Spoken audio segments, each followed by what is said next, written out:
Fala, meus arautos do universo, tudo bem com vocês? O meu nome é Jonathan Calazans e vocês estão no Pseudo Universo. Hoje é um vídeo muito especial que eu tô fazendo pra vocês. Eu tive muito trabalho pra poder fazer esse vídeo, que é uma análise total do enredo de God of War 1. The gods of Olympus have abandoned me. Now there is no hope. Cara, provavelmente você que tá vendo esse vídeo já jogou, já zerou God of War, não importa qual jogo da franquia, é inegável que esse jogo é importante pra caramba, cara, pra história, pra indústria dos videogames. Eu me lembro até hoje, cara, quando eu aluguei lá numa locadora, era uma locadora, o cara alugava basicamente ali os jogos piratas de PlayStation 2. E quando eu peguei aquela capa, eu não entendia muito bem o que era, não levei muita fé no jogo, e quando eu comecei a jogar, cara, aconteceu aquela mesma coisa que aconteceu com todos vocês. Cara, God of War veio pra ficar, é um jogo que foi lançado em março de 2005, foi desenvolvido pela Santa Monica Studio e publicado pela grandiosa Sony. Foi um jogo que fez história, cara, ali com o seu gênero, né, de ação, aventura e hack and slash. Foi um jogo ali, cara, muito incrível pra sua época, que basicamente ali outros jogos vieram a beber dessa fonte, né, se inspirar em God of War.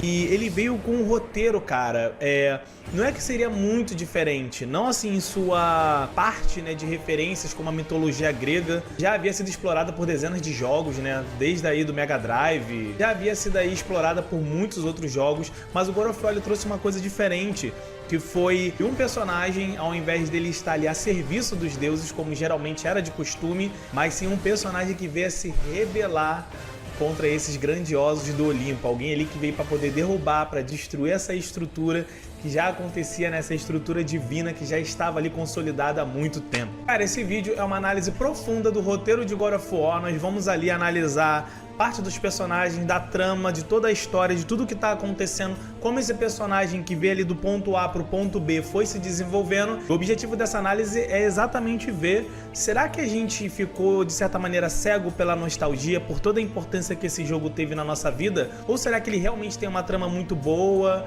uma boa história, ou não é apenas ali uma trama de vingança, tá ligado? Tipo uma coisa só que veio para poder chocar, com muita nudez, com muita violência, e acaba que a história ali fica em segundo plano e o personagem Kratos até mesmo ele pode ser um pouco vazio. Então nessa análise é claro que eu vou falar de outros pontos, né, como a jogabilidade, como a música, como os gráficos, mas ela é muito mais centrada, diferente de outras análises aqui no YouTube, na história. Não é uma coisa só para poder spoiler ali, para poder falar tudo o que acontece, mas a gente poder analisar cena por cena e ver como é que esse personagem foi crescendo durante o tempo. Então eu espero que vocês gostem bastante desse vídeo, deu muito trabalho pra fazer, mas foi uma grande satisfação. Cara, falar de God of War é foda, né, cara? É sempre foda a gente falar desse jogão, cara, que marcou uma era. Então, por favor, para que eu continue fazendo esses vídeos aqui, não se esqueça, por favor, de se inscrever no canal, de ativar o sininho, de deixar aquele like que ajuda pra caramba, de compartilhar esse vídeo aí com a sua galera, cara, com outros fãs de God of War, e também de deixar aquele comentário.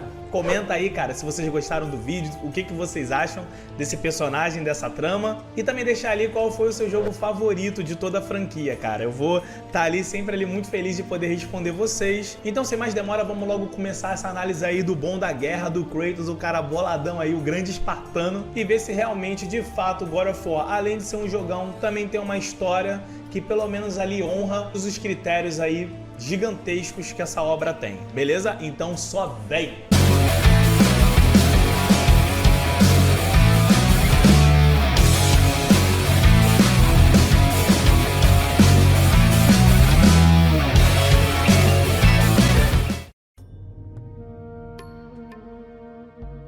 E é claro que falando de Kratos, né, desse espartano, conhecido também como Fantasma de Esparta, a gente não pode esquecer de onde ele veio e de onde são as referências de God of War. O God of War ele acontece num período da Grécia Antiga, muito antes de Cristo. A cultura grega ela é um dos principais alicerces da nossa cultura ocidental, da nossa maneira de pensar, de encarar as artes plásticas, a filosofia, os esportes. Claro que muitos aqui conhecem ou são fãs dos Jogos Olímpicos, da própria mitologia, de toda essa narrativa dos deuses. Os deuses gregos são tão importantes que depois vieram também a inspirar outras culturas como a civilização romana, o teatro, a música e, é claro, que o nosso modelo político até hoje bebeu muito da democracia ateniense. Os gregos realmente foram um povo muito incrível para sua época. Eles trouxeram muitas inovações, tanto também na parte militar, como também na parte filosófica. E toda a maneira de pensar dos gregos influenciou tudo, não só a Europa, mas também depois com as conquistas de Alexandre o Grande, com o seu helenismo se espalhando por muitas outras regiões. E o God of War, ele bebe de tudo isso. Ele traz toda a mitologia, partes também filosóficas, militares, culturais, arquitetônicas, enfim, um grande caldeirão de tudo isso. Foi feita de uma maneira muito caprichada pelos seus criadores. Além de todas essas características da cultura grega, uma outra parte também eram suas cidades-estados. A Grécia não era uma região unificada e era assim dividida. Seu poder era descentralizado em diversas cidades, que eram chamadas de polis. As polis tinham sua própria maneira de se auto-administrar, de lidar com seus problemas, com seus conflitos, de fazer alianças, fazer comércio, e também tinha suas rivalidades, sendo a mais emblemática entre a cidade de Atenas e a cidade de Esparta. E é da cidade de Esparta que vem a história também do protagonista dessa grandiosa obra, Kratos, o homem que nasceu numa civilização, a civilização espartana, que tinha em todo o seu alicerce, em sua base, a militarização. O seu povo, principalmente os homens, viviam em uma estrutura rigidamente militar, hierárquica, disciplinada e muito eficaz na arte da guerra. É de conhecimento de muitos depois de outras obras como 300 de Frank Miller e até mesmo o filme feito pelo Zack Snyder, que alçaram a sociedade espartana tanto pelo grande combate nas Termópilas, o combate do rei Leônidas contra Xerxes, mas também por outras questões que estavam ligadas a esse povo, como a sua maneira de ver o mundo, de fazer política, da forma educacional, onde uma criança com 7 anos de idade era retirado de sua mãe, de sua família e treinava durante anos com intensas atividades físicas e psicológicas, todas elas de cunho militarista, para poder transformar esse homem em um obediente e poderoso soldado que era altamente valorizado na sua sociedade, tendo também as mulheres grande importância nas atividades administrativas da polis, mas também sendo grandes guerreiras, e de também serem muito orgulhosas de serem espartanas e parirem os melhores homens de toda a Grécia. Pelo menos, é claro, era isso que elas consideravam. Os gregos, por serem politeístas, adoravam diversos deuses, e é claro que cada cidade-estado também tinha um seu deus, o seu protetor. Em Esparta, sendo um contraponto à cidade de Atenas, que adorava a deusa Atena, eles tinham como seu patrono o deus Ares, o deus da guerra. Mas não era uma guerra de estratégia, era o deus da guerra da carnificina, das batalhas, depois conhecido como Marte na cultura romana. Esse deus era muito ligado aos espartanos, tanto pelo militarismo, mas também pela sua natureza guerreira, de ser um deus belicoso, que procurava o conflito, que amava estar em combate, sendo este o significado de sua existência. É importante também contextualizar que os deuses do politeísmo grego eram muito diferentes dos deuses monoteístas das religiões judaico-cristãs. São deuses muito mais voltados às emoções humanas, a sentimentos. Eles canalizavam muito mais o ciúme, o amor, o apego, o ódio e muitos dos outros diversos sentimentos humanos. Os deuses eram muito mais ativos na Terra, eles interagiam muito mais com os mortais e influenciavam diretamente o destino desses, podendo até mesmo estar em confronto um contra os outros, de terem seus seres humanos protegidos e até mesmo de conceberem um filho com o mortal, os chamados semideuses. É dentro dessa cultura, tendo como referência toda a Grécia, mas principalmente Esparta, que o nosso protagonista foi criado. E agora que nós já passamos por toda essa introdução, vamos entender como esses elementos estão associados a esse personagem e em toda a trama de God of War. Como isso vai influenciar a sua tragédia, a sua personalidade e o seu árduo desejo de vingança. Então, para iniciar, só falta a gente fazer uma coisa.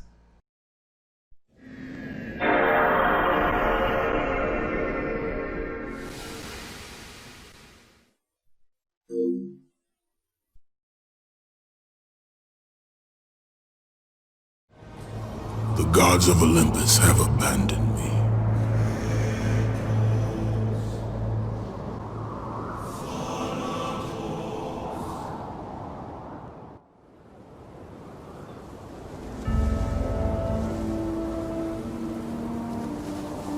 Now there is no hope. E quando o jogo inicia, nós vamos para um evento que se passa muito à frente na história. Vemos um Kratos melancólico, abatido, desolado. Ele diz que os deuses o abandonaram, de que agora não há mais esperança.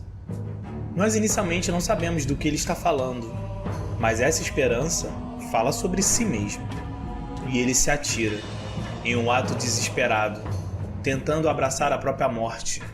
A música, a trilha sonora que toca no momento é incrível. E nós temos uma outra característica dessa narrativa, que é um narrador. A voz também da narradora, a dublagem do próprio personagem são perfeitos. E a trilha sonora, ela mesmo passa esse ar de melancolia, de abandono, de alguém que está se jogando. E quando realmente parece que o pior vai acontecer, quando finalmente Kratos se choca com a água e as pedras, nós somos transportados para um flashback. Há 3 semanas atrás, em uma outra importante localização para os gregos, o Mar Egeu.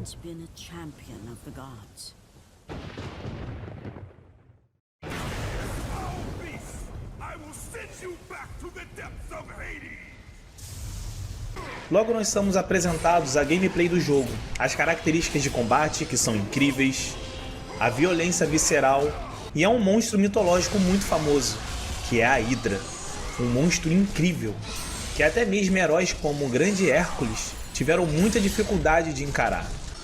Tudo acontece de maneira primorosamente cinematográfica. O ambiente é incrível, já utiliza a chuva para trazer ainda mais um elemento dramático. A música então que toca, os combates, o sangue, foram algo realmente na época que me deixaram de boca aberta. Eu não podia acreditar no que eu estava vendo. Nós vemos o pavor dos homens, dos mortais, algo também que é muito característico na mitologia grega.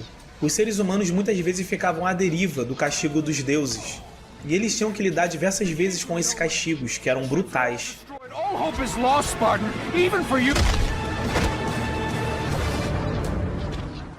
Conforme o personagem ele vai avançando, nós percebemos logo que uma das características da mitologia grega, que eram os deuses estarem totalmente compenetrados nos assuntos humanos, logo acaba por acontecer. O próprio deus Poseidon aparece e concede a Kratos um dos seus maiores poderes, a fúria de Poseidon. É interessante ver nessa parte que os deuses eles não lidam com muito dos problemas. Eles gostam muitas vezes de patrocinar os mortais e deixar com que esses então resolvam muitos dos assuntos e conflitos que acontecem. É como se todos eles estivessem vendo um jogo de futebol. Ficam torcendo pro time A ou time B, e quem se ferra, é claro, são os mortais que estão ali no meio. E é interessante como esse poder que está sendo doado a esse personagem, mais pra frente vai ter toda uma consequência. É algo que depois vai se voltar a essas próprias divindades, acostumadas a estar em seu trono de mármore e a nunca serem ameaçadas. Kratos então combate a grande Hydra, a grande fonte de todo o mal. Caso ele não consiga matá-la, as outras Hydras continuam a sobreviver. E rapaz, o que eu posso te falar desse combate? É incrível, a mecânica, os gráficos, o som então dela rugindo.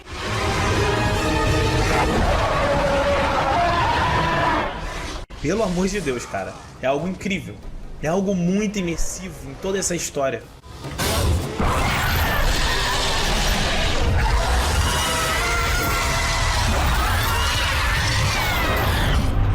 E vemos uma outra característica de Kratos, que após matar o monstro, ele vai até o capitão da embarcação e retira a chave dele, e o deixa para morrer. Aqui nós já vemos de cara, realmente ele não é um herói. Ele não é um dos heróis gregos, ele não preza por uma ética, ele não tem bondade. Ele é uma pessoa apenas objetiva, fria, que só está ali apenas para fazer o seu trabalho. É uma coisa diferente, porque apesar de muitas vezes nós conhecemos outros anti-heróis, até mesmo como o Justiceiro ou o Wolverine, aqui se preza por uma outra coisa. É um personagem desumano. Ele não está aí para a vida dos inocentes, não aparentemente. Isso nos faz, de uma certa maneira, querer acompanhar, entender o que realmente é controlar uma pessoa tão terrível e que provavelmente tem um passado ainda muito mais horrível. É então que somos apresentados a uma outra cutscene. Vemos o pessoal do barco sendo massacrado pelos monstros, pelos mortos-vivos, e somos bombardeados com flashback de Kratos.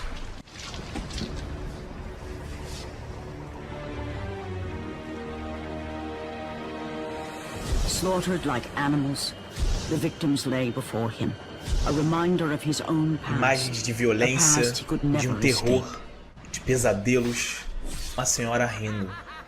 Então é aí que nós começamos a entender que existe algo muito sério no passado desse personagem. Alguma coisa terrível aconteceu com ele. A imagem realmente do Mar Egeu é incrível. É totalmente imersiva. É um trabalho artístico, estético, realmente primoroso. Percebemos até mesmo que os prazeres carnais não mais conseguem aliviar o peso da consciência, da alma de Kratos. Ele está sofrendo. Apesar dele ser um guerreiro incrível, ele está sendo consumido pela loucura, de pesadelos que o assombram todas as noites. Isso é interessante porque aprofunda mais o personagem. Nós podemos até mesmo fazer uma ligação dele com o próprio Justiceiro, que é um herói de guerra, que apesar de ser um grandioso combatente, é traumatizado por muitas feridas. Ele realmente é um prisioneiro da sua própria consciência. A culpa martela em sua cabeça todos os dias. E isso, meu amigo, é uma prisão. Apesar dele ser livre fisicamente, mentalmente, espiritualmente, ele é um prisioneiro. E isso o vem destruindo a cada dia. Ele, desesperado, clama por Athena. Ela o atende. Percebemos então aí uma outra característica das grandes narrativas clássicas: o mentor. O protagonista, geralmente ele tem um mentor, que é a pessoa que vai guiá-lo na sua aventura, na busca de seus objetivos. E é ali que realmente entendemos a motivação dele. Ele quer se libertar dos pesadelos. Ele serviu os deuses durante todos esses anos, apenas para que ele pudesse se libertar das culpas. Athena, como uma boa negociadora, a deusa da sabedoria, faz uma proposta totalmente ousada, algo que nunca foi feito por outro mortal. Ela diz para Kratos ir até a cidade de Atenas, que está sendo atacada pelo deus da guerra, o Ares. O nome do próprio jogo é esse, Deus da Guerra. E ela lhe faz a proposta, para que ele mate um deus. E caso ele mate, ele estará livre de todos os seus pecados, de toda a culpa para sempre. E ele aceita. E mais tarde nós vamos descobrir que além dessa motivação, é claro que todo herói inicialmente ele tem que ter uma motivação, um fio condutor para ele poder seguir na história. Não é somente para se libertar dos seus pesadelos que ele vai aceitar essa proposta. Mas um ponto interessante aqui na história é que ela não diz tudo logo de cara. Ela vai dosando, dando informação por informação, passo a passo. E a história realmente vai começar quando chegarmos à cidade de Atenas. A cidade está sendo invadida por Ares, que é rival também de sua irmã Athena. O local está totalmente destruído. Está em ruínas. E Kratos é auxiliado por outro deus, na verdade uma deusa, Afrodite, a deusa do amor, dos prazeres carnais. Então, como já é de feitio de outros deuses, que adoram ver os mortais ou os semideuses fazerem atos épicos, ela não dá nada mais nada menos do que a tarefa dele matar a Medusa, o que Kratos faz rapidamente. A história ela vai seguindo pela cidade. É claro que por ser um videogame, nem sempre aqui a gente vai ter uma história toda hora contada como nos filmes. Nós vamos estar passando por todos os períodos de combates, armadilhas e toda a aventura por qual o herói passa e muitas vezes não são mostrados nos filmes. E mais à frente, ele consegue encontrar a Oráculo de Atenas.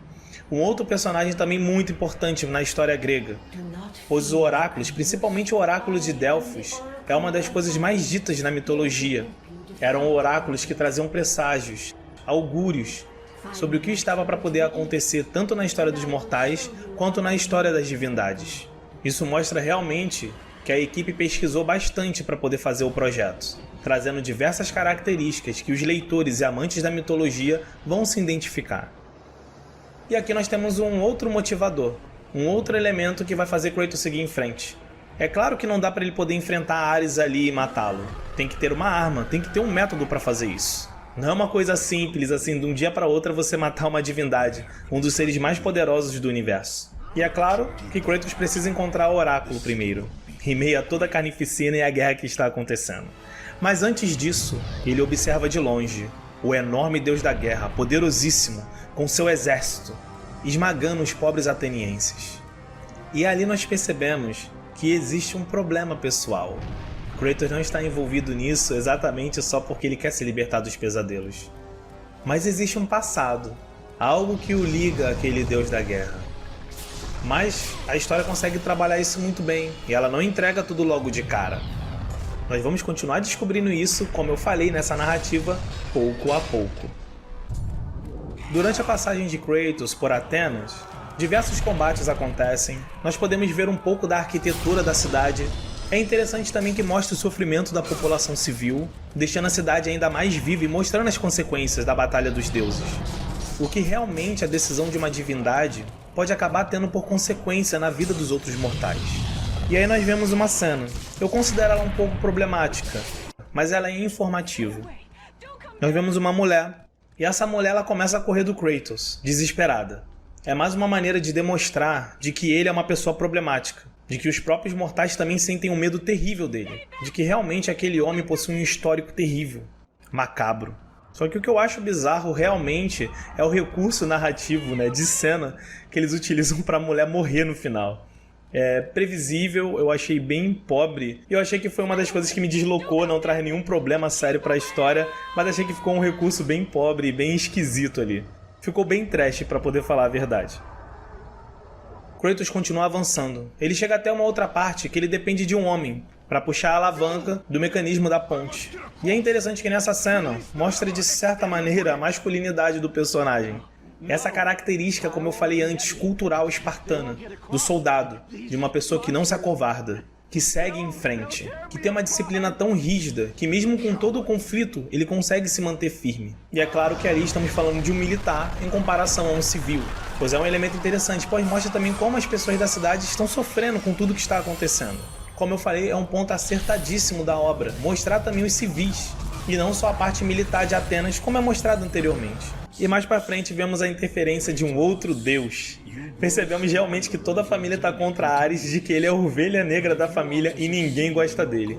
Estamos falando do pai de todos os deuses, do grande rei do Monte Olimpo, Zeus. O deus do trovão, o deus dos deuses, e um dos deuses também conhecido pela sua grande virilidade. E o que isso vai se comprovar na história mais à frente. É um elemento importante também da cultura grega, da mitologia, e que eles também vão utilizar disso acertadamente. O que eu acho um pouco engraçado aqui é que o presente de Zeus para Kratos eu não acho um dos poderes mais importantes. Ele é bom, realmente, é um poder a longa distância, é interessante, mas eu acho ele realmente um dos mais fracos, e até mesmo um dos que eu menos utilizei. Não sei isso em relação aos outros jogadores. Caso alguém realmente seja muito fã desse poder e tenha gostado dele, deixa aí então no comentário. Eu realmente acho uma merda. Finalmente ele consegue encontrar o oráculo, mas como aquela coisa, aquele critério de narrativa, principalmente de videogames, ela é levada como refém e aí a gente tem que continuar correndo atrás dela. Eu tenho que admitir, realmente, isso é bastante clichê, principalmente nos videogames, esse tipo de recurso, mas fazer o que, né, cara? É o que faz a narrativa seguir em frente. Chegando nessa parte, eu tenho que admitir que foi uma das cenas mais enigmáticas de todo o jogo. O velho coveiro, de aparência humilde, uma mistura de mendigo e profeta. Essa escolha se encaixou perfeitamente na estética misteriosa que os desenvolvedores quiseram passar.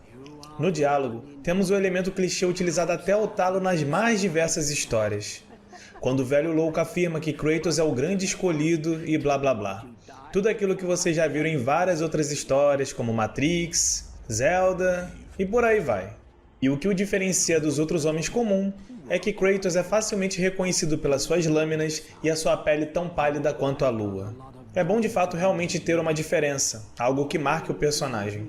E é tão bom quando os criadores têm todo esse cuidado, pois até mesmo o fato das lâminas e até a cor da sua pele servem tanto como uma assinatura para a sua tragédia, mas também como uma herança de sua maldição que vai atormentá-lo por toda a eternidade. Eu sei que esse aspecto, esse recurso utilizado do escolhido, do grande salvador da pátria e tal, realmente é uma característica que muitas vezes é aceita pelo público em geral. Mas eu acredito que a obra poderia ter sido um pouco mais original nesse aspecto. Em termos de diálogos, o que se percebe até essa parte do games é que eles não são o seu ponto mais forte, sendo a maioria deles expositivos ou totalmente explicado como nos flashbacks. Realmente a voz da narradora é uma delícia de se ouvir. Mas basicamente o jogador quase não tem que adivinhar nada. Tudo é contado, tudo bem explicado e exposto. Mas o que é legal é que nessa cena não é tão óbvio, e ela nos deixa com muitas mais dúvidas do que respostas. Ainda mais quando o velho coveiro revela que o buraco que ele está cavando é para o próprio protagonista, mas que essa sepultura não vai lhe servir agora, mas sim em um outro tempo, numa outra hora. Eu acho essa uma boa sacada do roteiro. Nós já percebemos aqui que os roteiristas de God of War já trabalharam com esses elementos o tempo todo. Eles utilizam uma coisa aqui para mais tarde fazer uma diferença lá na frente. É como se eles estivessem plantando sementinhas o tempo todo na história. E quando você chegar lá na frente, tudo isso vai germinar, vai ser revelado e vai fazer todo sentido. Essa cena para mim é muito boa e uma das minhas preferidas desse jogo. E então, finalmente, depois de séculos, nós finalmente conseguimos salvar o Oráculo. E acaba que nesse momento tem uma indagação. Kratos veio salvar Atenas? E nós percebemos que não. Ele é uma pessoa extremamente egoísta. Ele está pouco ligando para a humanidade, para o sofrimento das pessoas ali. Então ela resolve fazer algo muito arriscado, que é olhar dentro da sua mente. E ali acaba acontecendo cenas terríveis. Nós somos transportados para diversos flashbacks. E nós vemos que Kratos, assim como a grande maioria dos espartanos, foi um militar. Mas ele era um militar que estava em ascensão. Um grande combatente de sua época. Um grande capitão. Um líder dos guerreiros espartanos. Nós percebemos que ali tem uma grande escalada de violência. De que o próprio Kratos ele não é uma pessoa normal. Apesar dele ser um grande guerreiro, de gostar da guerra, mas ele tem um prazer pelo genocídio. Ele diz que tudo é pela glória de Esparta, que é pela glória do deus Ares. E ali, somente uma personagem consegue contestar o seu argumento, a sua esposa, que de certa maneira funciona como a voz da sua consciência, como uma parte da sua humanidade. E ela diz a coisa mais sincera: você faz isso apenas por si mesmo. E aí, meu amigo, realmente nós percebemos que até no passado, Kratos é um personagem detestável, uma pessoa muito ruim. E como eu te falei, um pouco diferente dos anti-heróis. Pois apesar do Justiceiro e do Wolverine, eles ainda têm muito características humanas. Eles fazem ações boas. E muitas vezes quando eles fazem ações ruins, eles têm justificativas, que os fazem a cometer esses atos questionáveis. Mas Kratos, até o momento não. Ele realmente muito antes era uma pessoa ruim. Ele era uma pessoa irracível. Toda essa cena de violência e egoísmo, ela é esteticamente muito bem apresentada, pois nós percebemos que a própria paleta de cor quente que é utilizado nesse momento consegue transmitir muito bem o sentimento de ira, violência, carnificina. É um vermelho sangue, de fúria. Realmente aqui ficou perfeito. E depois mesmo da própria Oráculo ficar atônita com o que viu, mesmo ela já tendo centenas de visões anteriormente, Kratos se demonstra ainda uma pessoa fria, objetiva e aparentemente não arrependida. Podemos notar nesse momento de onde vêm esses pesadelos, de onde vem esse peso na consciência que martela diariamente aquele homem, que o faz sofrer, que o faz definhar. Mas a história ainda não pretende entregar tudo. E a Oráculo explica para ele de que a única maneira de matar um deus é conseguindo a Caixa de Pandora. Somente ela daria capacidade a um mortal para matar uma divindade. Só que é claro, e a conclusão dessa análise narrativa ficará para um outro vídeo.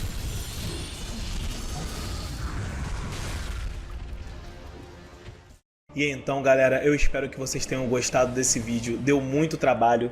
Eu vou trazer, é claro que é outra continuação desse vídeo. É uma análise totalmente embasada na narrativa de God of War. Eu também tenho que fazer ali uma análise de toda a narrativa e também das conjunturas culturais também, que estão todas interligadas como referência desse jogo. E é claro que isso dá um tremendo trabalho, pois eu não estou aqui apenas spoilando, não que eu veja isso como errado, tá? Pois eu já acompanhei vários vídeos de God of War falando a história dele, eu acho super legais. Mas é claro que aqui é uma análise além disso, né? Uma análise muito mais específica. E isso dá muito trabalho, leva bastante tempo. Eu vou trazer aqui também outros elementos, também linkando essas estruturas sociais da época, aos deuses, à cultura, à mitologia e, é claro, até falando algumas vezes as modificações que o próprio jogo teve em sua liberdade poética. Então, por favor, caso vocês tenham gostado, não se esqueçam de se inscrever no canal, de ativar o sininho, de deixar aquele like para poder fortalecer. de compartilhar esse vídeo com seus amigos e, é claro, comentar, cara. Comenta aí qual foi o God of War que vocês mais gostaram, quais são os elementos que vocês gostam ou não na história, que eu ficarei muito feliz de responder a todos vocês. Então, mais uma vez, muito obrigado pela sua audiência, um grande abraço e valeu!